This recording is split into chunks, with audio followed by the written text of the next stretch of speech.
Madden 22 ratings have finally been released, so even though we can't play the game yet, we can start debating which teams will be the best this year. Now, everyone is going to rank teams in their own way, and it's not an exact science, but here are a few things that I took into consideration when evaluating each team on this list. Number one, and most important, does the team have speed, especially at the wide receiver and cornerback positions? The reality is that in Madden, speed is king, and players like John Ross, who are pretty mediocre in real life, become absolute demons in Madden when they step on the field because of just how important speed is. Number two, how good is the team's quarterback? This should be pretty self-explanatory. Quarterback is arguably the most important position in all of sports when it comes to influencing your team's success, so obviously quarterback needs to be heavily considered when evaluating a team. Number three, how good is the team's defensive line? In a year that's probably going to be dominated by offense, I think a strong defensive line is absolutely crucial to slowing your opponent down, both in terms of rushing the passer and stopping the run. And number four, does the team have players with unique, game-changing abilities? These are things like Tom Brady having Hot Route Master and Devontae Adams having Route Technician and Red Zone Threat. These particular players and their abilities can have monumental impacts on the outcome of a game. So that was my general criteria for making this list. Did I apply it consistently? I have no idea. The only way to find out for sure is to actually get into the list. So without further ado, here's my prediction for the top 10 best teams of Madden 22. Now, a quick note, guys, EA has not yet released which abilities will be on which players this year, but I'm doing these rankings based on what abilities the players had last year. I don't think much will change, if any, but just keep that in mind. Some of the abilities that I mentioned in this video might change when Madden 22 comes out. But anyway, let's get started on the list, and leading off at number 10 is going to be a team that might surprise some people, and it's going to be the New York Giants. Now, the first thing that stuck out to me about the Giants was their wide receiver core, which includes a receiver with 96 speed, two receivers with 93 speed, and Kenny Golladay, who last year had mid-out elite and red zone threat. Throwing them the ball is Daniel Jones, who actually has 88 speed, which is good enough to make him the 5th fastest starting quarterback in the entire game. And he's also throwing to Evan Ingram, who has 89 speed, which is good for the 3rd fastest tight end in the game. And of course, we can't forget about Giants running back Saquon Barkley, who I think is one of the best running backs in the entire league when healthy. Now, his Madden rating did take a bit of a hit this year, but I think if he has a hot start to the NFL season, that rating could climb pretty quickly. Now, the Giants' major weakness is going to be their defense, and even though they do have cornerbacks with 93, 92, and 91 speed, I don't think that's enough to make up for what is otherwise a pretty underwhelming defensive roster. So if you want to use the Giants, you better be ready to win in some offensive shootouts.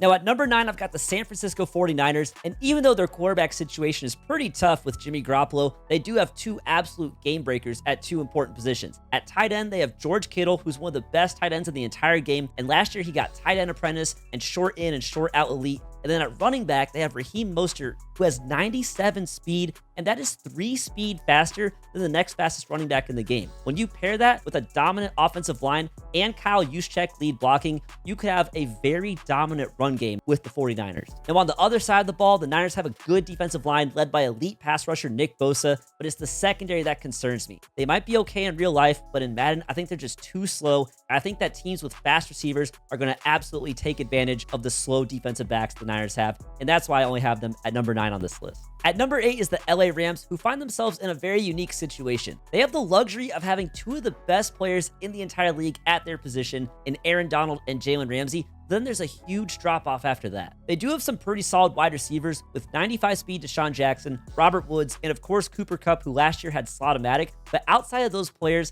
I'm not really that impressed with the Rams roster. So while Aaron Donald and Jalen Ramsey are definitely going to make some plays for you, I think there's too many holes on this roster for me to have this team any higher than number 8. At number 7, I've got the Seattle Seahawks, and this is honestly a pretty tough team for me to rank. Last year, this was easily a top 5 team in Madden, but I do think they've fallen off a little bit. The good news is they still have Russell Wilson, a top 4 quarterback, and two great receivers in 95 speed DK Metcalf and 93 speed Tyler Lockett. The biggest question for me about the Seahawks comes on the defensive side of the ball, and it won't be answered until we find out how Madden 22 actually plays. The reason for that is that the Seahawks have two of the hardest hitters in football in Bobby Wagner and Jamal Adams. And so if EA decides to tune up the fumbling this year, then the Seahawks will absolutely climb up these rankings, because every single time you touch the ball on offense, you'll be at risk of fumbling from a big hit from one of those two guys. But if EA decides to reduce the likelihood of fumbling from a big hit, then the Seahawks defense really does not have much else going for it, and I would actually drop them probably down to number 9 or number 10 on this list. At number 6, we have the Baltimore Ravens, and while they're pretty mediocre in a lot of places, they have elite speed at two key positions. First off, as everyone knows, Lamar Jackson is the fastest quarterback in the game at 96 speed. He has escape artist and fast break, and there's a lot that you can do with Lamar Jackson that you cannot do with any other quarterback. And then you also have one of the fastest receivers in the game in Marquise Brown at 97 speed, so those two players combined make playing the Ravens an absolute nightmare for any team on defense. On the other side of the ball, the Ravens also have two very respectable cornerbacks in Marlon Humphrey and Marcus Peters, and also two pretty good defensive linemen in Calais Campbell and Brandon Williams. Now, because of all that, some people might actually rank the Ravens 1 or 2 spots higher than I did, but I think they're really lacking when it comes to depth, and that's why I got them at number 6. Now, at number 5, this is probably my most controversial pick. It was a surprise to me as well, but I just cannot put them anywhere else. I have the Cleveland Browns at number 5, and here's why. Let's start on the defensive side of the ball first. On the D-line, you have Myles Garrett, who's arguably the best edge rusher in the entire league, and on the other side of him, you have Jadeveon Clowney, who's still a solid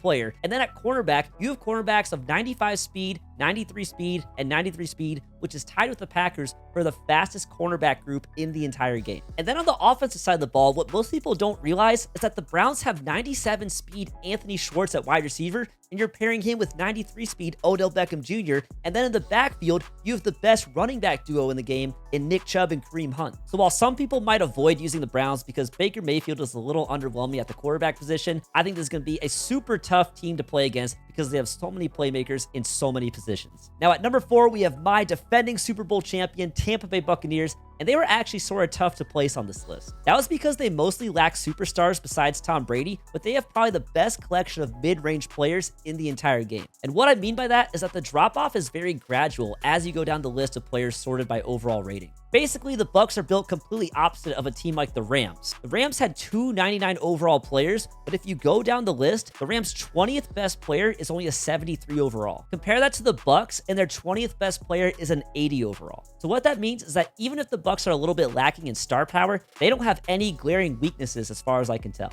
Now, of course, we can't talk about the Bucs without talking about the man himself, Mr. Tom Brady, who is the only quarterback in regs who gets the Hot Route Master ability. Now, if you're not familiar with Hot Route Master, it's an extra set of hot routes available before every snap, and you can put receivers and tight ends on posts and corners and running backs on ghost routes and Texas routes and all kinds of stuff that you cannot do with any other quarterback in the game. Basically, Hot Route Master is so good that some players will choose to play with the Bucs for that purpose alone, and I can't really blame them. But at the same time, the lack of star power and lack of elite speed in most spots means I can't put the Bucs higher than number 4 on the list. Now, I said the Browns would be the biggest surprise on this list, but this one might be an even bigger one. So at number 3, I have the Arizona Cardinals. Now, let me explain why, because I think the Cardinals have a pretty solid case. At wide receiver, they have players with 96, 95, and 94 speed, and that doesn't even include arguably the best wide receiver in the entire game, DeAndre Hopkins. They also have the second fastest quarterback in the game in Kyler Murray, who has 91 speed and escape artist. And then on the defensive side of the ball, this is where things start to get really nuts. Last year, Chandler Jones had the edge threat elite ability, and JJ Watt had El Toro, so good luck standing in the pocket against that pass rush. And then throw in the fact that the Cardinals have one of the best users in the entire game in Isaiah Simmons, who's 6'4" and has 93 speed, and all of a sudden, you can see that this is a really solid team. I do wish they had a little more speed in the secondary, but for all those reasons I just mentioned, I feel comfortable putting the Cardinals at number 3 on this list. Now, these last 2 teams shouldn't be a surprise to anyone, so at number 2, we have the Kansas City Chiefs. Now, if you've played Madden at all the last couple of years, you know how frustrating it is to play against the Chiefs because they have Patrick Mahomes, the best deep ball quarterback in the entire game, and combine that with the scariest wide receiver duo in the entire game in 99 speed Tyreek Hill and 97 speed Mecole Hardman. I remember playing cover 2 man shaded over the top against the Chiefs last year, and Tyreek Hill of course burned my cornerback, but then also outran my safety playing a deep half. So I'm of course still salty about how broken the wide receivers are, but that doesn't include the rest of the team. You've also got Travis Kelce, one of the best tight ends in the game, who also gets tight end apprentice. And on the defensive side of the ball, you've got Tyrann Mathieu, one of the best safeties in the game, and also cornerbacks of 94 speed, 91 speed, and 91 speed. So the Chiefs are just a really solid team all around, and I tell you what, if Mahomes hits a couple deep balls and gets Bazooka activated, there's literally nothing in Madden I want to play against less than that. And at number 1, guys, to hopefully no one's surprise, is the Green Bay Packers. They were the best regs team last year, and they're the best regs team again this year. If you watched the Madden Classic, you saw pretty much every single pro player using the Packers, and there's a lot of good reasons why.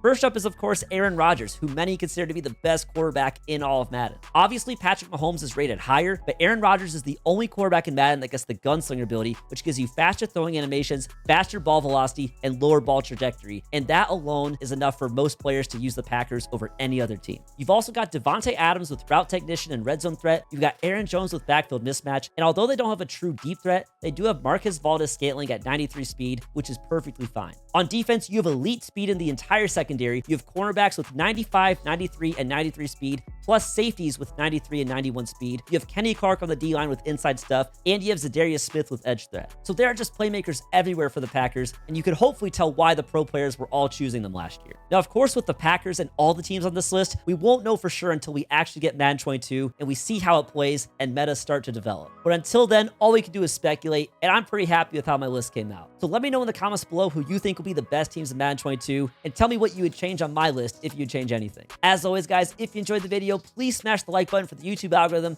But with that, I hope you guys enjoyed the video. I hope you have a great one, and I'll catch you in the next video.